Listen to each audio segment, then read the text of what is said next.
మీ ఎలాంటి వ్యాపార ప్రకటనలకైనా వెంటనే మా ఛానల్ సంప్రదించండి. ప్రస్తుతం మనతో పాటు ప్రముఖ ఆధ్యాత్మికవేత్త, ఆస్ట్రాలజర్, దత్తాత్రేయ గణపతిపాసకులు మురళీధర్ శర్మ గారు ఉన్నారు. గురువు గారితో మాట్లాడేద్దాం. నమస్కారం గురుగారు. మహాదేవ శ్రీమాత్రే నమః. గురుగారు, డిసెంబర్ 4 అత్యంత శక్తివంతమైన మార్గశిర పౌర్ణమి. సో ఈ రోజు ప్రత్యేకంగా చంద్రుడు 16 కళలతో కనిపిస్తాడు అని అంటూ ఉంటారు. చాలా పవర్ఫుల్ డే అని చెప్తూ ఉంటారు. సో ఈ రోజును మనం ఎలా వినియోగించుకోవాలి, ఎటువంటి పరిహారాలు చేసుకుంటే జీవితంలో అన్ని కష్టాలు తొలగిపోతాయి అంటారు? ఓవరాల్గా ఏం చెప్తారు దీనికి? చాలా అత్యంత అద్భుతమైనటువంటి రోజు ఈరోజు.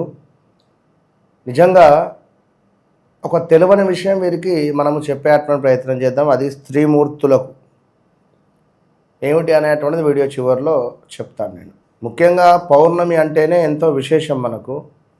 ప్రతి పౌర్ణమికి కూడా ఉపవాసం ఉండడము, పౌర్ణమి రోజునాడు చంద్రుని చూడడము, పౌర్ణమి రోజునాడు సత్యనారాయణ స్వామి వ్రత కథ చేసుకోవడము, ఇది అంటే అందరికీ తెలుసు. ప్రతి పౌర్ణమి రోజు కూడా సత్యనారాయణ స్వామి వ్రతము సుమారుగా ఒక 11 నెలలు చేసిన, లేదా ఒక 5-6 నెలలు చేసిన అఖండ రాజయోగం పడుతుంది. కంటిన్యూ చేయాలి. ప్రతి పౌర్ణమికి పొద్దున్నే చక్కగా రంగవల్లాది ముగ్గులను పెట్టుకొని బంతి తోరణాలతో, మామిడి తోరణాలతో, బంతి పూలు, మామిడి తోరణాలు, అరిటాకులతో చక్కగా కూడా వారి ఇంటిని, ఆ యొక్క మంటపాన్ని చక్కగా సిద్ధం చేసి స్వామివారికి సంబంధించినటువంటి ఆ యొక్క రూప్ ఏదైతే ఉంటుందో విగ్రహానికి అభిషేకం చేసి అక్కడ పెట్టుకొని ఈ కథను చెప్పడము, వారందరూ వినడము, ఇదంతా జరుగుతూ ఉంటుంది. కానీ ఈసారి ఏమిటి అంటే మీరన్నట్టుగా 16 కళలతో చంద్రునిలో మనకు దర్శనం ఇవ్వబోతున్నాడు చంద్రుడు. భార్యాభర్తలలో అన్యోన్యత లోపిస్తుంది, మాకు సఖ్యత లేదు అని అనుకునేటువంటి వారు, చంద్రుడు అంటేనే మనస్సు, చంద్ర అరిష్టేతు సంప్రాప్తే చంద్ర పూజాంచకారయేతు చంద్రధ్యానం ప్రవక్ష్యామి మనపీడోపశాంతయే, అంటే మనస్సుకు సంబంధించినటువంటి పీడ ఏదైతే ఉందో దాని నుండి నాకు శాంతి కలుగుగాక అని దీని అర్థం. కనుక ఈ రోజు నాడు ఎవరైతే చంద్రునికి సంబంధించినటువంటి ఆ ఎనర్జీని తీసుకుంటారో వారికి అత్యంత అద్భుతమైనటువంటి ఫలితం ఉంటుంది. ఎలాంటి ఫలితం అయ్యా అంటే డబ్బు పరమైన ఇబ్బందులు ఎక్దం ఒకటేసారి మనకు 1,00,000 అంటే నెలకు 10,000, 20,000 జాబ్ చేసుకునేటువంటి వారికి 1,00,000 వారి చేతిలో పెట్టగానే గూస్ బంప్స్ ఇట్లా వణికిపోతాయి. ఎందుకో అయ్యో ఇప్పుడు మనమే ఉన్నాం, ఎవరైతే ఒక 10 లక్షలు చేతిలో పెడితే ఏం చేయాలి అర్థం కాదు, అంటే మనసు గాబర అయిపోతుంది. దానికి అధిపతి చంద్రుడు. మరి అలాంటి మనీని నువ్వు హ్యాండిల్ చేయగలుగుతావా లేదా? నువ్వు చేయగలిగే కెపాసిటీ నీకు ఉంటే ఆ డబ్బు వస్తుంది. పాయింట్ అర్థం చేసుకోవాలి. కరెక్ట్గా వీడియో చూసావు. అంతటి మనస్సు నీ దగ్గర లేదా డబ్బు రాదు. అగో ఇప్పుడు ఇలాంటప్పుడు చంద్రుణ్ణి మనము స్మరించుకోవాలి. ఈ సమయంలో చంద్రునికి సంబంధించినటువంటి ఎనర్జీని మనం పొందడం ద్వారా డబ్బు మనకు రావాల్సింది ఉన్నా, లేదా మనము డబ్బు సమస్యతో ఇబ్బంది పడుతున్నా, మనకు ఎవరైనా ఇవ్వాలనుకున్నా నేను చెప్పింది చేయండి, 100% రిజల్ట్ ఉంటుంది. ఈరోజు రాత్రి 8:40 నుండి 9:40 లోపు ఖచ్చితంగా అమ్మవారిది చిన్న విగ్రహము, లేదా ఒక వెండిలో అమ్మవారి డాలర్ కొనుక్కోండి, లాకెట్ కొనుక్కోండి, లేదా అమ్మవారి ఫోటో పట్టుకొని టెర్రస్ పైకి వెళ్ళిపోండి, బంగ్లా మీదకి. లేదా హాల్ ఉంది, మాకు ఓపెన్ ప్లేస్ ఉంది, మాకు చంద్రుడు కనబడతాడు, డన్, కూర్చోండి. అక్కడ చక్కగా ఆసనం వేసుకోవాలి, ఒక చైర్ వేసుకోవాలి, చైర్పై అమ్మవారి ఫోటో పెట్టాలి, లేదా విగ్రహం పెట్టండి, చిన్న విగ్రహం, బియ్యం పోసి బియ్యంలో అమ్మవారు. 8:40కి కూర్చోండి. ఇవన్నీ 8:40 కల్లా సిద్ధం చేసి పెట్టుకోండి. ఎగ్జాక్ట్లీ 8:40కి కూర్చోండి చక్కగా. ఓం శ్రీం మహాలక్ష్మ్యై నమః, ఓం శ్రీం మహాలక్ష్మ్యై నమః, ఓం శ్రీం మహాలక్ష్మ్యై నమః.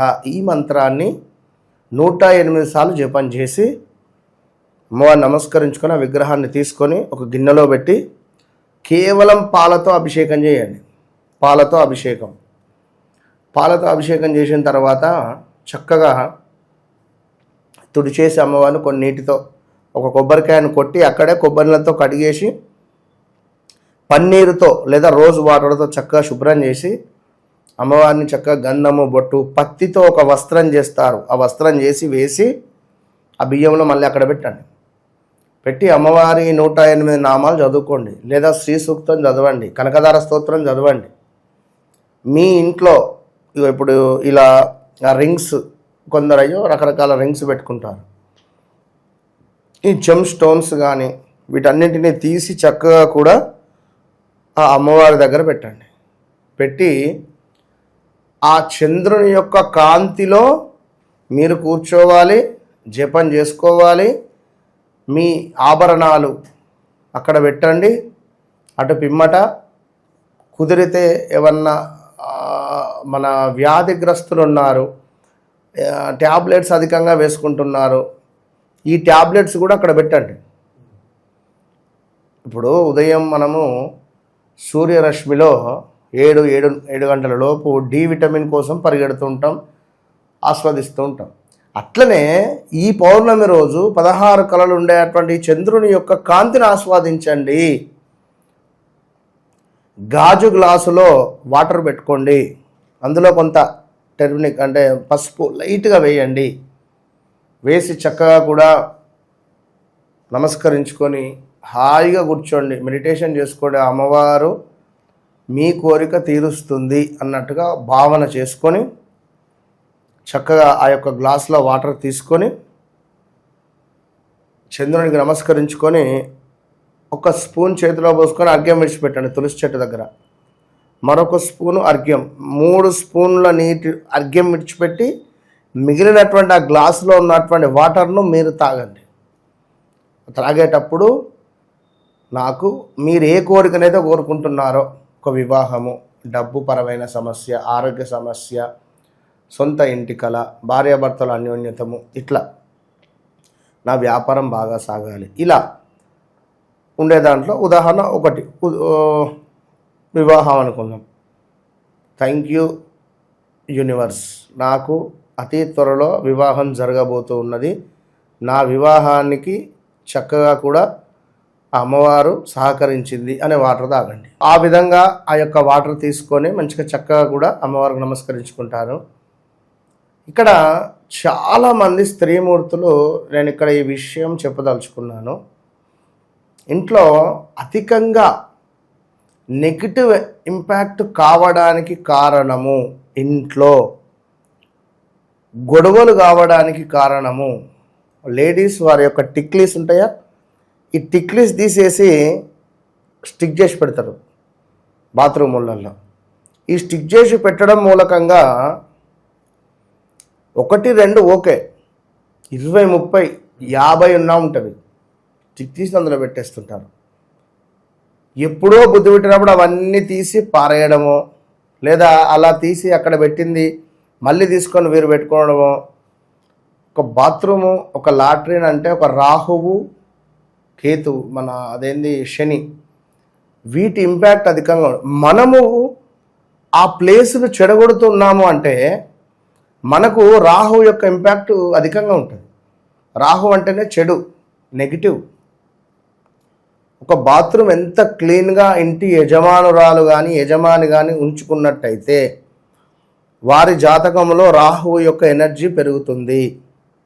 అదే బాత్రూమ్ను మనం ఖరాబ్ చేసుకోవడం మూలకంగా ఎనర్జీ అనేటువంటిది ఇంట్లో యజమానిపై పడుతుంది. యజమానికి నరఘోష ఏర్పడమో, డబ్బు ఆగకపోవడమో, మోసపోవడమో, మోసాలు జరగడమో జరుగుతుంది. కనుక ఈ పౌర్ణమి రోజు శుభ్రం చేసుకోండి, ఇక నుంచి పెట్టకండి, అంతే. ఓవరాల్గా మార్గశిర పౌర్ణమి రోజు ఏం చేసుకోవాలి, ఎటువంటి పరిహారాలు చేసుకోవాలి, అద్భుతంగా వివరించారు. ధన్యవాదాలు. మహాదేవ్.